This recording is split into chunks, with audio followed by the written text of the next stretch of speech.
Bienvenue sur Azania African, votre chaîne d'information, de formation et de conscientisation de la population francophone, des francophones africains et de l'information générale sur l'Afrique. Cette semaine, votre présentateur demeure le même, c'est-à-dire Basile Téné, et qui a l'honneur de vous servir presque quotidiennement sur le déroulement de l'actualité en Afrique et essentiellement en Afrique francophone.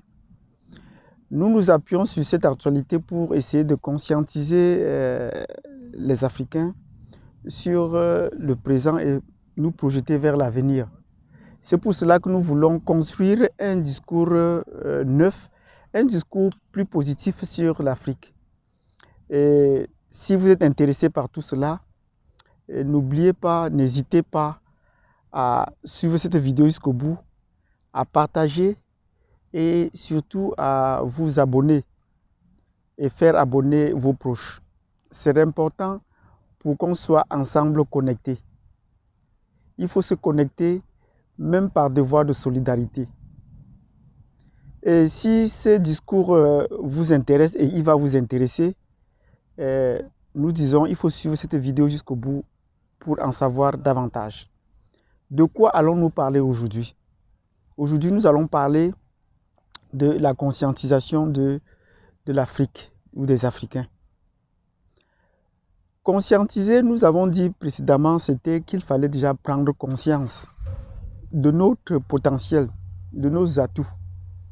Et nous avons parlé déjà des atouts physiques que nous avons, de visu. Et nous avons parlé de ces atouts et de comment est-ce que nous ne prenons pas suffisamment conscience de cette force que nous avions déjà par rapport aux autres et qui tendent à nous nier. Et tout au long de l'histoire précédente, les autres peuples ont toujours tenté à nous nier ce qui était notre identité. Ils sont allés jusqu'à ce point-là, nier notre identité. Et c'est ce qui a fait que beaucoup d'entre nous, nous méprisons nous-mêmes. Et nous préférons porter les valeurs d'autres personnes, mais qui ne correspondent pas à notre corps, à notre personnalité, à notre identité. On cherche à imiter les autres même quand cela ne nous plaît pas, pour vouloir faire plaisir aux autres. Mais est-ce que les autres vous aiment vraiment? Sinon, ils ne vous nieraient pas jusqu'à ce point. Ils ont beau vous dire par la science que les autres races viennent de la race noire, que le premier être humain venait de l'Afrique. Mais si le premier être humain venait de l'Afrique, les autres peuples ne pouvaient pas détester autant leur origine, leur source, ne pouvaient pas détester autant les Africains. Si ces peuples viennent d'ailleurs, c'est la raison pour laquelle ils nous détestent. Il faudrait qu'on cherche à comprendre d'où viennent-ils exactement. Et nous allons essayer, pendant ces publications, de partager ou de faire des recherches pour voir partager l'origine de l'humanité. Parce qu'ils ont d'autres clés sur l'origine de l'humanité qu'ils ne veulent pas mettre à disposition du grand public. Et cela fait partie des choses qu'on ne veut pas que le noir sache, qu'il soit déjà au courant pour ne pas s'en approprier. Mais je dis, dans la conscientisation de l'espace africain, de l'Africain, il faudrait que nous partagions déjà l'information et que nous puissions nous en approprier cette information-là. Que nous puissions faire de ça notre cheval de bataille.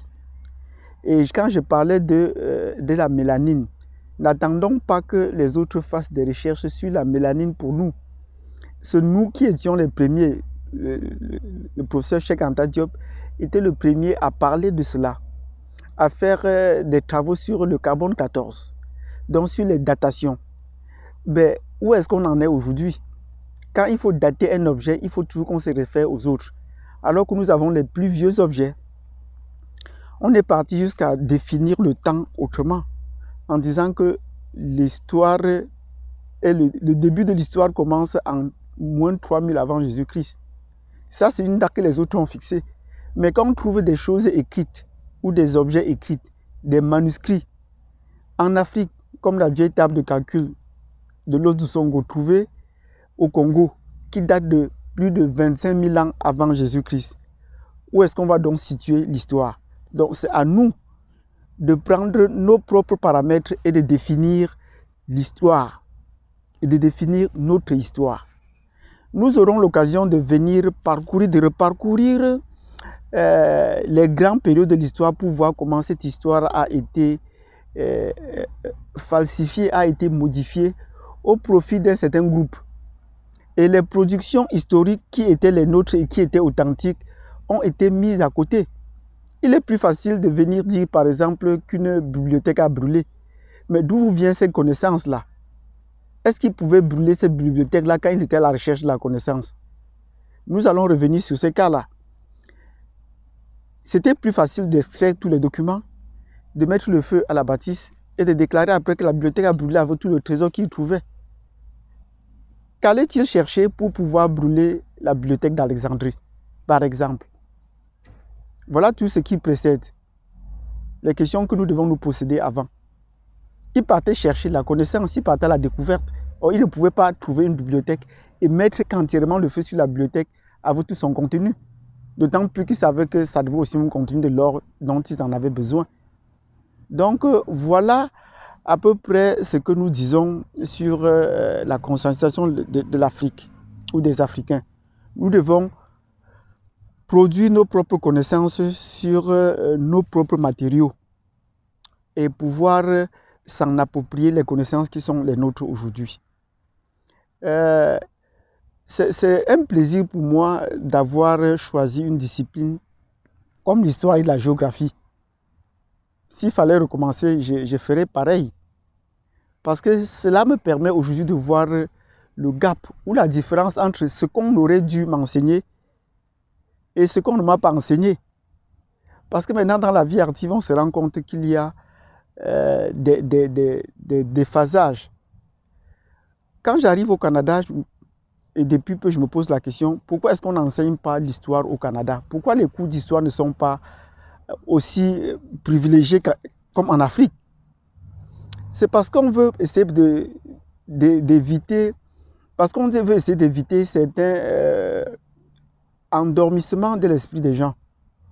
Mais l'histoire qui n'est pas tellement enseignée est quand même enseignée à un certain niveau. Mais pour la géographie, on n'en parle pas. Pourquoi on n'enseigne pas carrément la géographie dans les établissements ici, au Canada? Voilà des disciplines qui sont des disciplines phares dans les enseignements, dans la pédagogie en Afrique, et qui, quand vous arrivez dans les pays développés de l'Amérique du Nord, vous trouvez que ces disciplines-là n'ont pas cours. Donc nous devons nous interroger sur ce que nous avons appris jusqu'à présent et quelle est vraiment sa valeur et sa portée dans notre vie ou dans les perspectives historiques à venir. Sur ce, je veux vous demander de nous faire des suggestions si vous avez des idées. Et si vous avez des questions, posez-les, nous allons essayer de creuser davantage. Sur ce, je vous dis merci. Partagez cette vidéo, abonnez-vous et surtout cliquez sur la cloche de notification pour ne pas perdre les prochaines parutions. Merci et bonsoir.